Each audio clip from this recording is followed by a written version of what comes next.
Hello students, आज के हम लेक्चर में डिस्कस करेंगे आयनाइजेशन एनर्जी और ग्रुप्स एंड पीरियड्स में इसके ट्रेंड्स। इसके अलावा इसके एक्सेप्शनल केसेस को देखेंगे, इलेक्ट्रॉन एफिनिटी, उसके ट्रेंड्स, और इसके भी हम एक्सेप्शनल केसेस देखेंगे।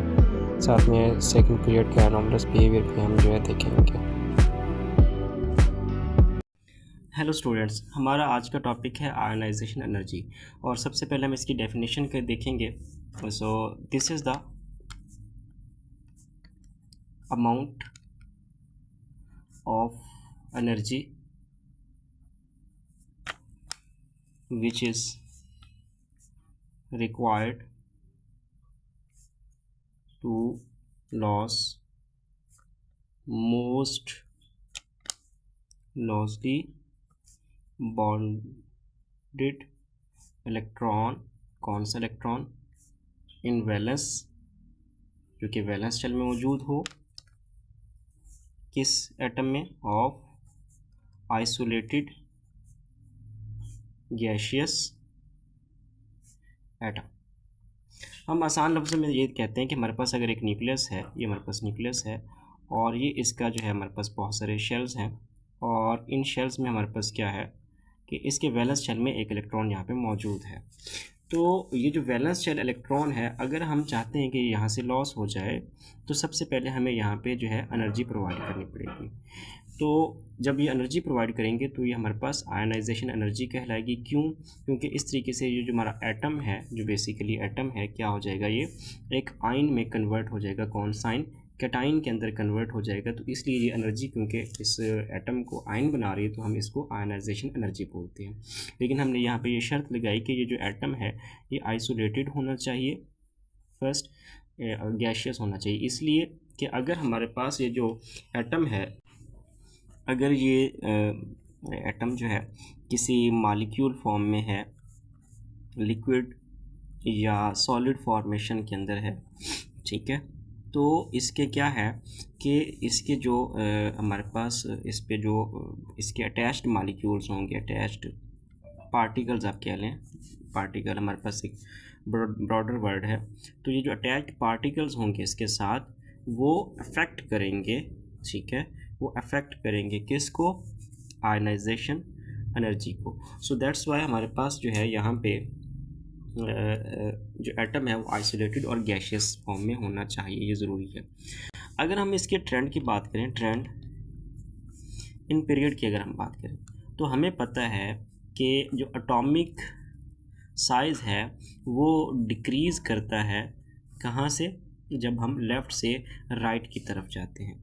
मिसाल के तौर पे हमारे पास जो है, अगर हम जो है स्टार्ट करते हैं लिथियम से, ठीक है, और हम जाते हैं कहाँ पे? फ्लोरीन तक, तो हमारे पास लिथियम का साइज़ अगर लेट्स सपोज इतना है, तो फ्लोरीन का साइज़ उसके कंपेयर इतना होगा। अब फ़र्ज़ करें हमारे पास एक क्लासरूम है, ठीक है, उस क्लासरूम की मिसाल हमारे पास ये है। तो अगर यहाँ पे कंडीशन ये है कि हमारे पास यहाँ पे एक टीचर मौजूद है, एक रूम डोर यहाँ पे है और एक डोर यहाँ पे है, टीचर इंटरेस्ट के लिए, स्टूडेंट्स इंटरेस्ट के लिए।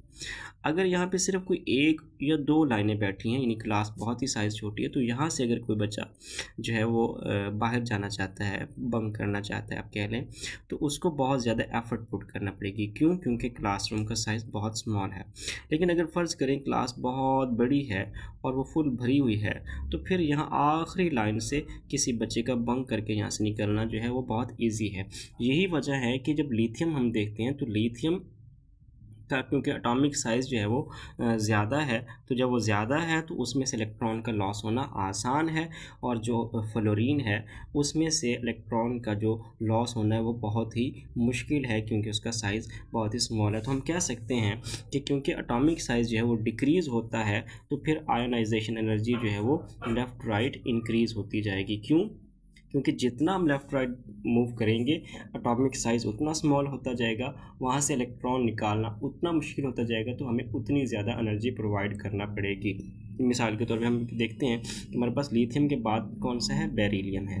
अब बेरिलियम का अगर हम साइज़ ये माने तो हमारे पास लिथियम की निस्बत बेरिलियम का साइज़ जो है स्मॉल हो गया है। तो अब बेरिलियम में से हमारे पास जो इलेक्ट्रॉन है निकालना वो क्या है, वो मुश्किल है। तो हमें लिथियम की निस्बत बेरिलियम को ज़्यादा एनर्जी प्रोवाइड करनी पड़ेगी। अगर हम लिथियम को इतनी एनर्जी प्रोवाइड करें तो हमें बेरिलियम को उससे ज़्यादा एनर्जी प्रोवाइड करनी पड़ेगी, तब जाके उसका एक इलेक्ट्रॉन जो है वो लॉस होगा। सो यही वजह है कि आयनाइजेशन एनर्जी नॉर्मल ट्रेंड के अंदर लेफ़्ट राइट जो है वो इंक्रीज़ होती है। लेकिन यहाँ पे कुछ एलिमेंट्स जो हैं वो अपना जो है एनोमलस बिहेवियर शो करते हैं। तो अब हम उनको डिस्कस करते हैं कि वो एनोमलस बिहेवियर क्यों है। सबसे पहले हम देखते हैं कि हमारे पास जो है पीरियड नंबर 2 के अंदर जो है हमारे पास क्या मौजूद है। हमारे पास लिथियम मौजूद है, बेरिलियम मौजूद है, और हमारे पास बोरोन मौजूद है, और हमारे पास जो है यहाँ पे बेरिलियम के बाद हमारे पास बोरोन, और फिर यहाँ पे कार्बन है, और हमारे पास नाइट्रोजन है, और हमारे पास ऑक्सीजन है एंड फ्लोरीन है, और हमारे पास यहाँ पे क्या मौजूद है, हमारे पास यहाँ पे नियॉन मौजूद है।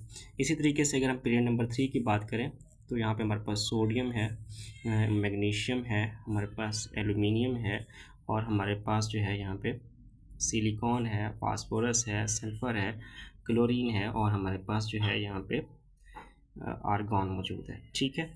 अच्छा, तो अब जो है हमारे पास जो यहाँ पे ये जो दो एलिमेंट्स हैं इनका हम बिहेवियर देखेंगे, फिर हम जो है इन दो एलिमेंट्स का बिहेवियर देखेंगे, फिर एट द सेम टाइम हम इन दो एलिमेंट्स का बिहेवियर देखेंगे, और ये दो बिहेवियर देखेंगे। हमें पता है कि जो आयोनाइजेशन एनर्जी है उसका नॉर्मल ट्रेंड ये है कि जब हम लेफ़्ट राइट जाते हैं तो आयोनाइजेशन एनर्जी क्या होती है, वो इंक्रीज़ होती है। तो इस हिसाब से हमारे पास जो है बेरिलियम की आयोनाइजेशन एनर्जी जो है वो क्या होनी चाहिए, वो बोरोन से कम होनी चाहिए। बोरोन की आयोनाइजेशन क्योंकि लेफ्ट राइट इंक्रीज हो रही है, तो बोरोन की आयोनाइजेशन एनर्जी बेरिलियम से बोरोन की आयोनाइजेशन एनर्जी बेरिलियम से ज़्यादा होनी चाहिए, या बेरिलियम की आयोनाइजेशन एनर्जी बोरोन से कम होनी चाहिए। तो ये हमारे पास जो है ये हमारे पास अकॉर्डिंग टू हम कह रहे हैं, ये अकॉर्डिंग टू ट्रेंड की अगर हम बात करें, लेकिन एक्चुअल में ऐसा नहीं होता। उसकी क्या वजह है? उसकी वजह ये है कि अगर हम बेरिलियम को देखें तो बेरिलियम हमारे पास है 1s2 एंड 2s2, उसकी इलेक्ट्रॉनिक कन्फिग्रेशन है।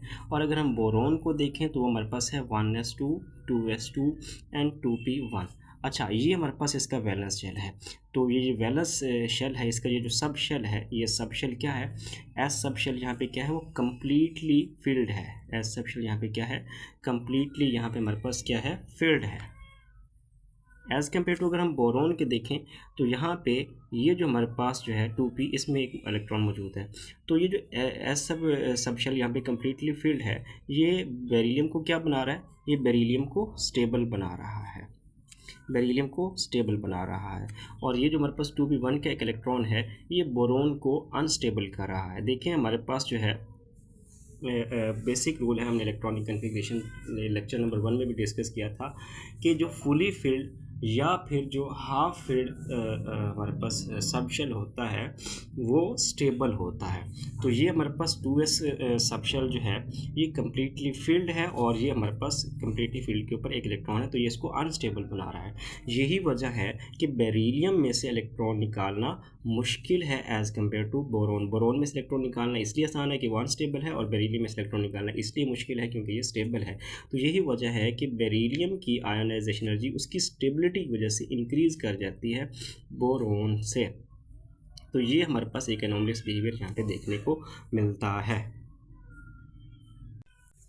इसी तरीके से अगर हम देखें तो हमारे पास जो है, अगर हम देखें तो नाइट्रोजन जो है वो पहले आता है, और हमारे पास जो है ऑक्सीजन बाद में आता है।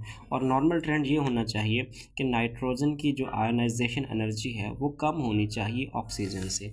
क्यों? क्योंकि जो हमारे पास आयोनाइजेशन एनर्जी है वो लेफ़्ट राइट क्या करती है, इंक्रीज़ करती है। तो जाहिर सी बात है नाइट्रोजन की आयोनाइजेशन एनर्जी डिक्रीज़ होनी चाहिए हमारे पास अकॉर्डिंग टू ट्रेंड की अगर हम बात करें। ये हम बात कर रहे हैं according to the trend.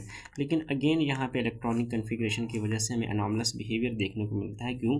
Nitrogen हमारे पास है 1s2 2s2 एंड 2p3, ठीक है। और ऑक्सीजन हमारे पास है 1s2 2s2 एंड 2p4। तो यहाँ पे देखें इसका 2s जो है वो भी कम्प्लीटली फील्ड है और इसका 2s भी कम्प्लीटली फील्ड है, लेकिन बात यह है कि इसका 2p3 जो है वो हाफ फील्ड है।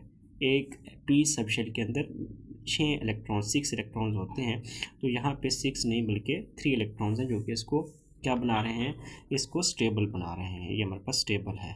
इसी तरीके से अगर हम यहाँ पे देखें तो ये 2p4 जो है ये इसको क्या बना रहा है, अनस्टेबल बना रहा है।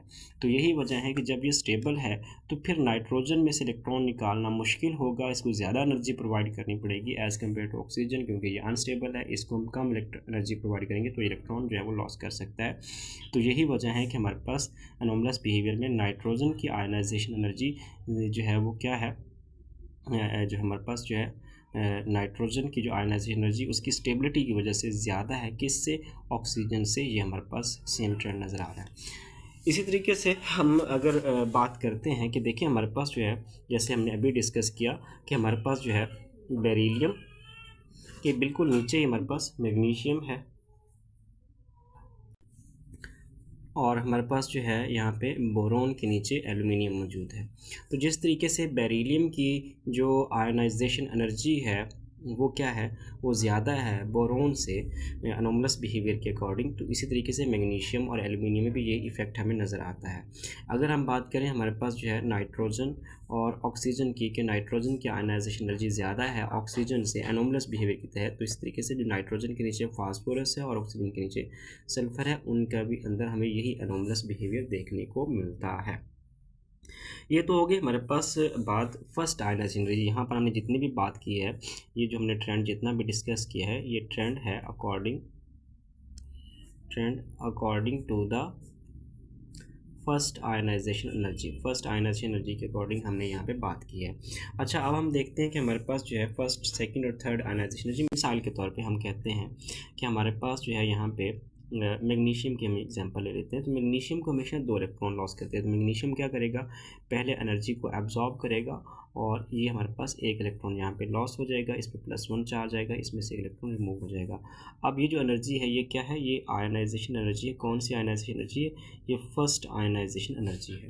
तो क्या होगा कि अगर हमारे पास मैग्नीशियम का साइज़ लेट्स सपोज ये है, तो फिर हमारे पास मैग्नीशियम +1 का साइज़ स्मॉल हो जाएगा। क्यों, क्योंकि हमेशा जो होता है, जो कैटाइन होता है, कैटाइन, इसका जो एटॉमिक रेडियस है, आयनिक जो रेडियस है, कैटाइन का जो आयनिक रेडियस होता है, ये हमेशा स्मॉलर होता है किससे, अपने atomic radius of parent atom से। तो पेरेंट एटम से जो है इसका एटॉमिक आयनिक रेडियस कैटाइन का हमेशा स्मॉलर होता है। तो जाहिर सी बात है मैग्नीशियम पे जब +1 चार्ज आएगा तो उसका साइज़ डिक्रीज़ हो जाएगा।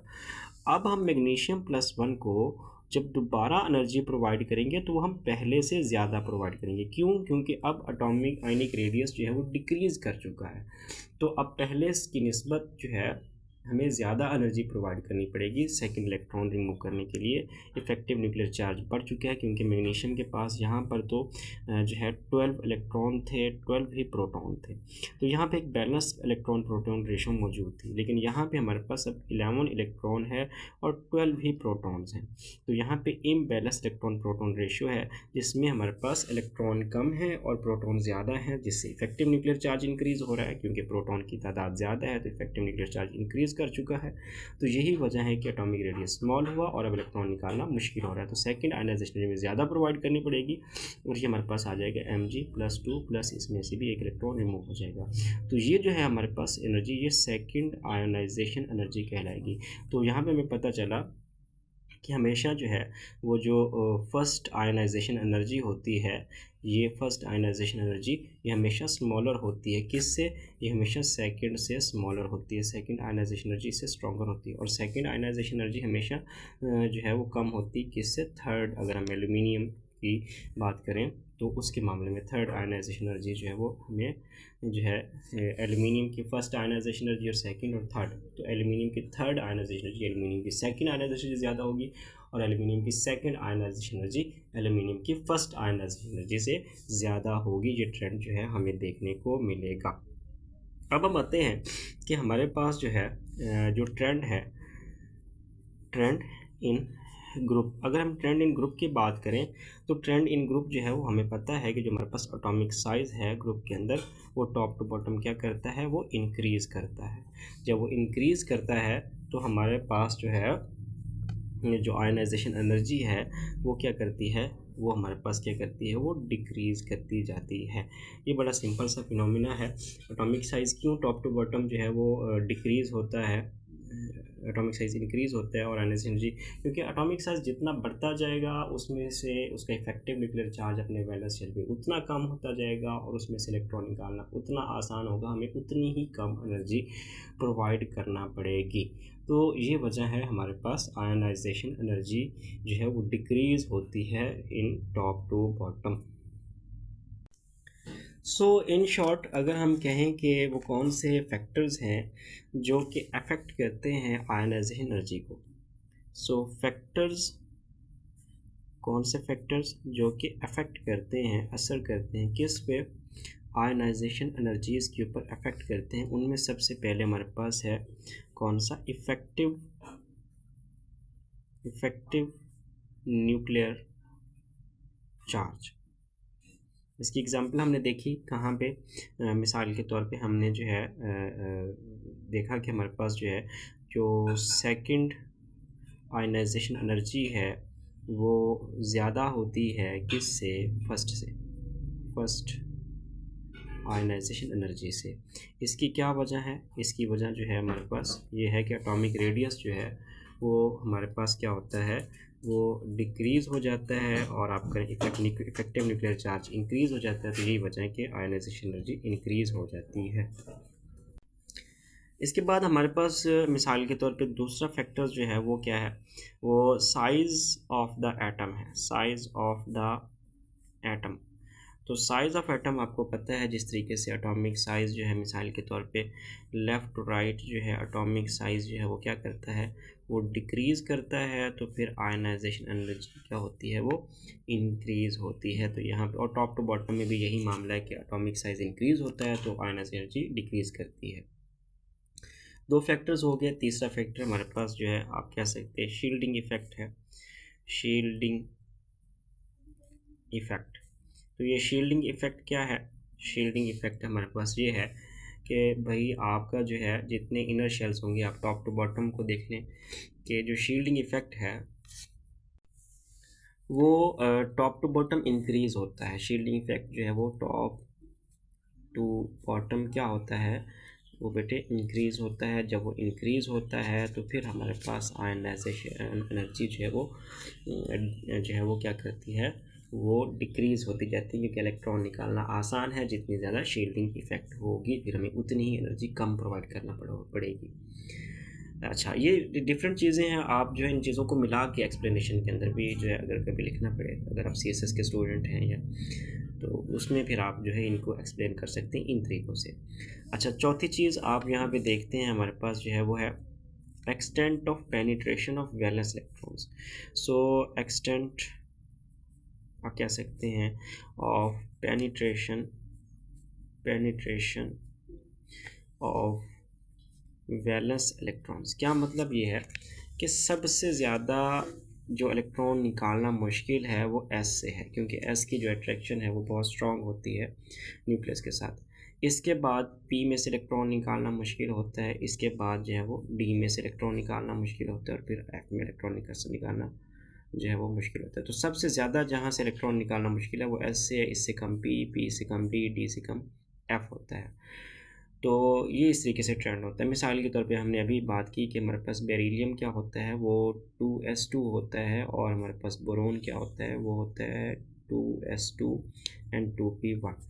तो एक इलेक्ट्रॉन हमने s में से निकालना है और एक इलेक्ट्रॉन हमने p में से निकालना है। तो यहाँ से इलेक्ट्रॉन निकालना आसान है एज़ कम्पेयर टू 2s2। ये हमारे पास बेरिलियम की बात हम कर रहे हैं, यहाँ हम बोरोन की बात कर रहे हैं। तो बेरिलियम में से इलेक्ट्रॉन निकालना मुश्किल है और बोरोन में से इलेक्ट्रॉन निकालना आसान है। तो यहाँ पे क्योंकि आसान है तो इसकी आयनाइजेशन एनर्जी जो है वो कम होगी और बेरिलियम की आयनाइजेशन एनर्जी क्या होगी, वो ज़्यादा होगी, क्योंकि वहाँ एस में से इलेक्ट्रॉन निकालना है और यहाँ पी में से, और यहाँ पे फुली फील्ड है और ये फुली फील्ड या हाफ फील्ड नहीं है। ये भी हमारे पास एक वजह है। इसके बाद हम जो है कह सकते हैं कि हमारे पास एक और यहाँ पे हम बात एक और तरीके से भी कर सकते हैं एट द सेम टाइम इसी एक्सप्लेनेशन के साथ। आप कह सकते हैं कि nature of configuration, electronic configuration जो है वो भी इफ़ेक्ट करती है। नेचर ऑफ कन्फिग्रेशन में शॉर्ट फॉर्म में लिख रहा हूँ, नेचर ऑफ कन्फिग्रेशन ठीक हो गया कि वो हाफ फिल्ड है या जो है वो फुली फिल्ड है। हाफ फिल्ड है या फुली फिल्ड है तो फिर वहाँ पे आयनाइजेशन एनर्जी ज़्यादा होगी स्टेबिलिटी की वजह से, और अगर ये हाफ फिल्ड या फुली फिल्ड नहीं है तो फिर आयनाइजेशन एनर्जी कम होगी। So these are the factors which affect the ionisation energy. सो हमारा जो अब नेक्स्ट टॉपिक है वो है इलेक्ट्रॉन एफिनिटी। ये हमारा नेक्स्ट टॉपिक है। सो ये आयनाइजेशन एनर्जी के बिल्कुल हमारे पास उलट है। यहाँ पे हम कहेंगे द अमाउंट ऑफ एनर्जी, पहले हम इसकी डेफिनेशन लिखते हैं। द अमाउंट ऑफ एनर्जी, कौन सी एनर्जी, जो कि रिलीज होती है, विच रिलीज, कब, व्हेन एन इलेक्ट्रॉन, जब एक इलेक्ट्रॉन जो है, इलेक्ट्रॉन इज एडिड, ऐड होता है किसमें, इन एन एटम, एक एटम के अंदर। कौन सा एटम, आइसोलेटेड और गैशियस एटम। ये आइसोलेटेड और गैशियस एटम की वजह हम पहले बात कर चुके हैं कि अगर कोई और इसके साथ एटम मालिक्यूल्स या पार्टिकल्स अटैच होंगे तो अफेक्ट कर सकते हैं इस आयनाइजेशन एनर्जी को भी और एज वेल इलेक्ट्रॉन एफिनिटी को भी। तो ये वजह है, ठीक हो गया। अगर हम जो है लेफ़्ट राइट की बात करें, ठीक है, तो हमारे पास जो है, देखिए हमारे पास एक एटम है और उस एटम का जो है हमारे पास जो है जितना साइज़ स्मॉल होगा उसकी इलेक्ट्रॉन एफिनिटी उतनी ज़्यादा होगी। क्यों, मिसाल के तौर पे हमारे पास एक एटम है, उसका साइज़ ये है, और हमारे पास एक एटम है, उसका साइज़ ये है। तो हमारे पास जो है जब हम इसमें एक इलेक्ट्रॉन ऐड करेंगे और इसमें एक इलेक्ट्रॉन ऐड करेंगे तो इलेक्ट्रॉन को यहाँ पे ज़्यादा रिपल्शन का सामना करना पड़ेगा। तो इलेक्ट्रॉन को यहाँ पे ज़्यादा जो है वो मोर आयन जो है इलेक्ट्रॉन एफिनिटी जो है वो प्रोड्यूस होगी as compare to this less electron affinity. तो सीधी सी बात है कि हमारे पास एटॉमिक साइज़, क्योंकि लेफ़्ट राइट जो है वो क्या करता है, हमारे पास जो एटॉमिक साइज़ है वो लेफ़्ट टू राइट क्या होता है, लेफ़्ट टू राइट क्योंकि डिक्रीज़ होता है, तो डिक्रीज़ होने की वजह से आपकी जो है जो इलेक्ट्रॉन एफिनिटी है वो क्या होती है, इलेक्ट्रॉन एफिनिटी जो है वो इंक्रीज़ होती है। ये हमारे पास बड़ा सीधा सा जो है इसके ऊपर फिनोमिना मौजूद है। अब हम यहाँ पे देखते हैं कि हमारे पास जो पीरियड नंबर 2 है, ठीक है, उसमें कुछ एलिमेंट्स जो है वो एनोमलस बिहेवियर शो करते हैं पीरियड के अंदर। तो पीरियड में हमारे पास ट्रेंड तो ये आ गया कि हमारे पास जो है एज एटॉमिक सॉरी जो हमारे पास जो है तो इलेक्ट्रॉन एफिनिटी इंक्रीज़ करती है क्योंकि एटॉमिक साइज़ जो है वो डिक्रीज़ होता है। ये हमारे पास ट्रेंड आ गया, ठीक है। अब हम बात करें पीरियड नंबर 2 की, तो हमारे पास उसमें क्या है, हमारे पास उसमें बेरिलियम है, हमारे पास बोरोन है, हमारे पास जो है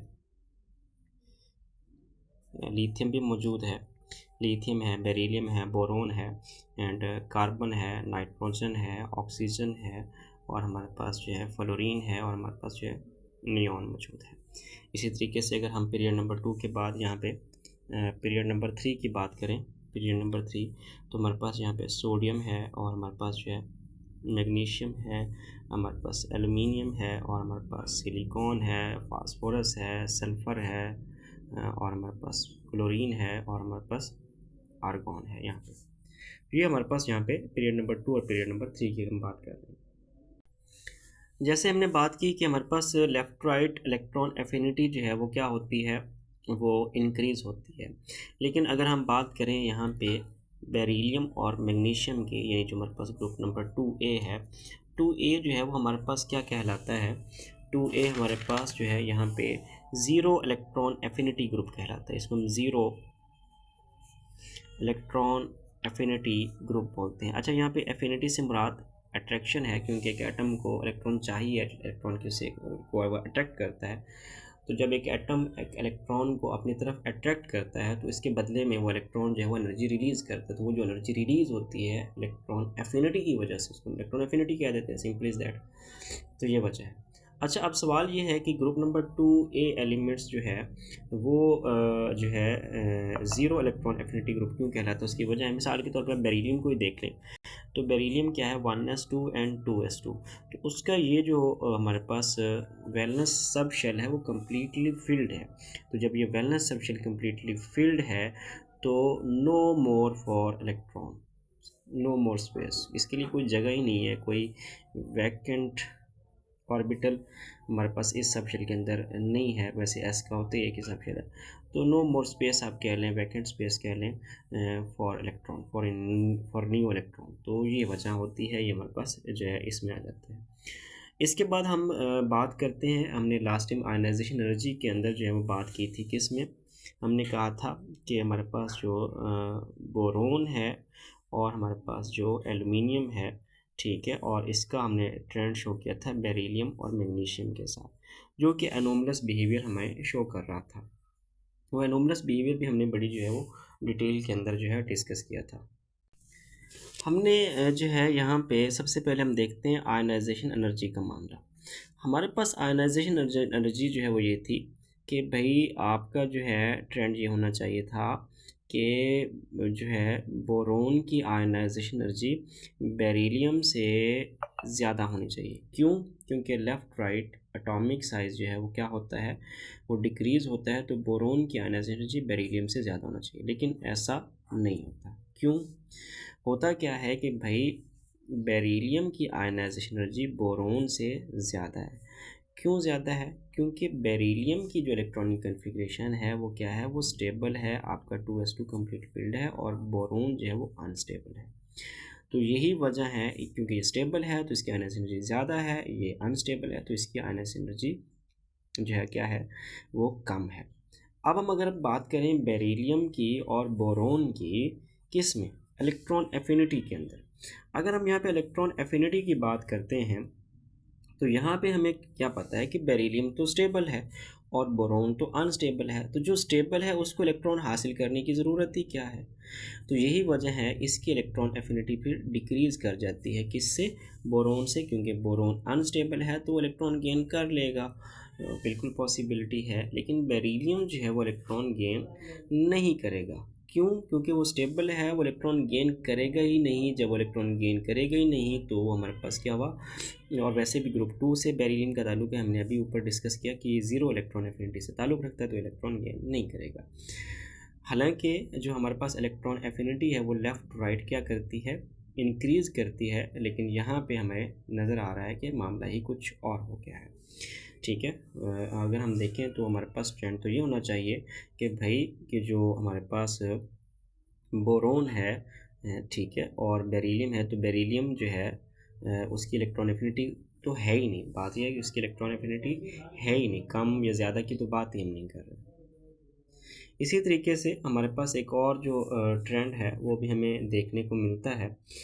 अगर हम आयनाइजेशन एनर्जी के अंदर जो है यहाँ पे बात करें फ्लोरीन, सॉरी हमारे पास नाइट्रोजन और हम ऑक्सीजन की बात करें, तो क्योंकि नाइट्रोजन की इलेक्ट्रॉन एफिनिटी जो है वो आयनाइजेशन एनर्जी कन्फिग्रेशन है, सॉरी कन्फिग्रेशन जो है वो स्टेबल है, और ऑक्सीजन की जो कन्फिग्रेशन है वो अनस्टेबल है। तो यही वजह है कि नाइट्रोजन की आयनाइजेशन एनर्जी उसकी स्टेबिलिटी की वजह से ज़्यादा है ऑक्सीजन से। एनोमलस बिहेवियर है, हालांकि ऑक्सीजन की ज़्यादा होनी चाहिए थी नाइट्रोजन से एटॉमिक साइज़ के हिसाब से, लेकिन यहाँ पे इलेक्ट्रॉनिक कन्फिग्रेशन इसको चेंज करती है।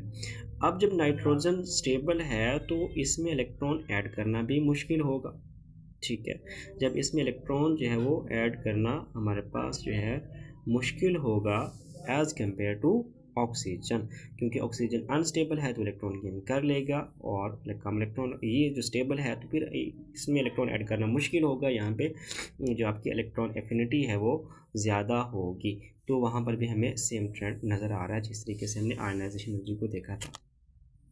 एक यहाँ पे बड़ा यूनिक किस्म का हमारे पास ट्रेंड है, वो हमारे पास आता है फ्लोरीन का, ठीक है। सो फ्लोरीन जो है एकदम से जो है हमारे पास जो आयनाइजेशन एनर्जी है, इस इलेक्ट्रॉन एफिनिटी है, और वो इसका जो है बिहेवियर बिल्कुल अलग से है। क्यों? क्योंकि हमें पता है कि जो हमारे पास एटॉमिक रेडियस है, चल top to bottom atomic radius जो होता है, अगर हम ट्रेंड की बात करें यहाँ पे, ट्रेंड जो है हमारे पास ये है कि जो हमारे पास यहाँ पे ग्रुप के अंदर ट्रेंड इन ग्रुप, जो हमारे पास एटॉमिक साइज़ है वो क्या होता है, वो इंक्रीज़ होता है। तो इंक्रीज़ होता है तो इसका मतलब ये है कि आपकी जो इलेक्ट्रॉन एफिनिटी है वो डिक्रीज़ करेगी, किस में, इन ग्रुप में। अब होना तो यही चाहिए कि हमारे पास जो फ्लोरीन है और उसके नीचे क्लोरीन है, तो फ्लोरीन की इलेक्ट्रॉन एफिनिटी जो है वो ज़्यादा होनी चाहिए, किससे, क्लोरीन से। ये ट्रेंड होना चाहिए, ठीक है। लेकिन लेकिन ऐसा नहीं होता। ऐसा इसलिए नहीं होता कि जो फ्लोरीन है उसकी इलेक्ट्रॉन एफिनिटी कम देखी गई है, किससे, क्लोरीन से। उसकी वजह ये है कि हमारे पास फ्लोरीन का साइज़ अगर ये है और क्लोरीन का साइज़ ये है, अब फ्लोरीन का साइज़ इतना ज़्यादा स्मॉल है, इतना ज़्यादा स्मॉल है, इसके अंदर इलेक्ट्रॉन रिपल्शन इतनी ज़्यादा है कि बजाय इसके कि ये बेशक हाईली इलेक्ट्रोनेगेटिव है, ये इलेक्ट्रॉन को बहुत ताकत से अपनी तरफ खींचेगा, लेकिन इलेक्ट्रॉन की जो रिपल्शन है वो इसको अनस्टेबल बना देती है, ठीक है। जब ये अनस्टेबल बनाता है तो फिर इसकी इलेक्ट्रॉन एफिनिटी क्या कर जाती है, वो डिक्रीज़ कर जाती है as compare to chlorine. Chlorine का भी साइज स्मॉल है, लेकिन उसमें इलेक्ट्रॉन रिपल्शन बहुत फेवरेबल कंडीशंस के अंदर है एज़ कम्पेयर टू फ्लोरीन।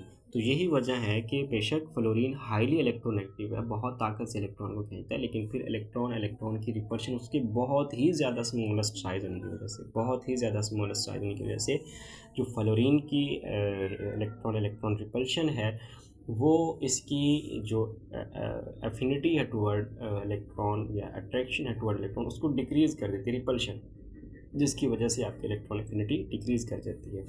और ये मामला सिर्फ जो है फ्लोरीन के साथ नहीं है, बल्कि हमारे पास जो है नाइट्रोजन और फास्फोरस है, हमारे पास ऑक्सीजन और सल्फ़र है, और फ्लोरीन और क्लोरीन है। ये तमाम जगह हमें यही देखने को मिलता है कि वैसे तो इलेक्ट्रॉन एफिनिटी जो है वो टॉप टू बॉटम डिक्रीज़ होनी चाहिए थी, टॉप टू बॉटम डिक्रीज़ होनी चाहिए थी, लेकिन ऐसा नहीं होता, क्योंकि जो है फास्फोरस की जो हो इलेक्ट्रॉन एफिनिटी है वो नाइट्रोजन से ज़्यादा है, सल्फ़र की ऑक्सीजन से, क्लोरीन की। क्यों? क्योंकि ये जो तीनों एटम्स हैं ये हाईली इलेक्ट्रोनेगेटिव बेशक हैं, लेकिन इनकी इलेक्ट्रॉन की जो रिपल्शन है वो इनकी इलेक्ट्रॉन एफिनिटी को क्या कर देती है, कम कर देती है। इसका मतलब ये हुआ कि हमारे पास जो यहाँ पे एक्सेप्शंस हैं पीरियड नंबर 2 के अंदर वो काफ़ी ज़्यादा हैं। इलेक्ट्रॉन एफिनिटी के अंदर हमारे पास जो एक्सेप्शंस हैं वो यहाँ पे बहुत ज़्यादा है, ठीक है। मिसाल के तौर पे हम कहते हैं कि हमारे पास जो इलेक्ट्रॉन एफिनिटी जो है वो क्या होती है, अगर हम 1A की बात करें, ठीक है, 1A में हमारे पास electron affinity top to bottom क्या होती है, वो डिक्रीज़ हो जाती है, ठीक हो गया। और हमारे पास जो उसके बाद हमारे पास ग्रुप नंबर 2A है, ये इसमें हमारे पास जो है बेरिलियम और मैग्नीशियम, इनकी इलेक्ट्रॉन एफिनिटी क्या है, इनकी इलेक्ट्रॉन एफिनिटी 0 है। इसके बाद टॉप टू बॉटम वो डिक्रीज़ होती जाती है, ठीक है। कैल्शियम से स्टार्ट होती है और फिर टॉप टू बॉटम डिक्रीज होती है, और बेरिलियम और मैग्नीशियम की इलेक्ट्रॉन एफिनिटी है ही नहीं।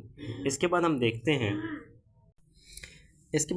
हमारे पास जो है जो एक और एनोमलस बिहेवियर हमारे पास आता है। अच्छा, कार्बन और सिलिकॉन, और हमारे पास जो है उसमें सेम ट्रेंड हमारे पास रहता है। बोरोन 3A और 4A, इनमें तो सेम ट्रेंड रहता है, टॉप टू बॉटम जो है वो क्या करता है, इलेक्ट्रॉन एफिनिटी डिक्रीज़ होती है, और 3A और 4A के दरमियान इलेक्ट्रॉन एफिनिटी लेफ़्ट राइट क्या होती है, वो इंक्रीज़ होती है।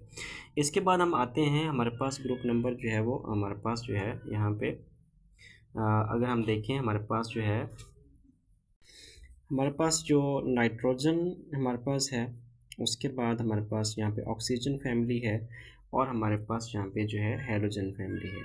इन तीनों के जो हमारे पास फर्स्ट आयनाइजेशन एनर्जी है, फर्स्ट इलेक्ट्रॉन एफिनिटी है, फर्स्ट इलेक्ट्रॉन एफिनिटी, उसके अंदर इनका एनॉमलस बिहेवियर है, इनकी इलेक्ट्रॉन एफिनिटीज़ कम है अपने नीचे वाले एलिमेंट्स के साथ, ठीक है। और अगर हम जो है सेकंड की बात करें तो सेकंड में फिर वही ट्रेंड चलेगा, टॉप टू बॉटम जो है वो डिक्रीज़ होगा। सेकंड इलेक्ट्रॉन एफिनिटी के अंदर जो है इन तीनों जो हमारे पास एलिमेंट्स हैं वो सेम ट्रेंड को फॉलो करेंगे। तो कहने का मतलब ये है कि जो पीरियड नंबर 2 है उसके अंदर इलेक्ट्रॉन एफिनिटी की बहुत ज़्यादा एक्सेप्शंस मौजूद हैं as compare to period number 3। वजह क्या है? उनका स्मॉल साइज़ होना वजह है, उनका जो है एस सब शेल जो है वो कंप्लीट होना वजह हो सकती है, उनकी इलेक्ट्रॉन इलेक्ट्रॉन रिपल्शन इंक्रीज़ करने की जो है वो वजह हो सकती है। तो ये वजूहात हैं हमारे पास कि जो है हमारे पास बोरोन की इलेक्ट्रॉन एफिनिटी वो एल्युमिनियम से कम है, नाइट्रोजन की इलेक्ट्रॉन एफिनिटी फास्फोरस से कम है। यहाँ पे मैं लिख देता हूँ कि हमारे पास जो है बोरोन की इलेक्ट्रॉन एफिनिटी एल्युमिनियम से कम है, हमारे पास जो नाइट्रोजन की इलेक्ट्रॉन एफिनिटी है वो फास्फोरस से कम है, हमारे पास ऑक्सीजन की जो इलेक्ट्रॉन एफिनिटी है वो सल्फ़र से कम है, और हमारे पास जो है हैलोजन की इलेक्ट्रॉन एफिनिटी वो क्लोरीन से कम है। ये वो एनोमलस बिहेवियर हैं जिनको हमने अलग अलग तरीके से डिस्कस किया। ठीक है।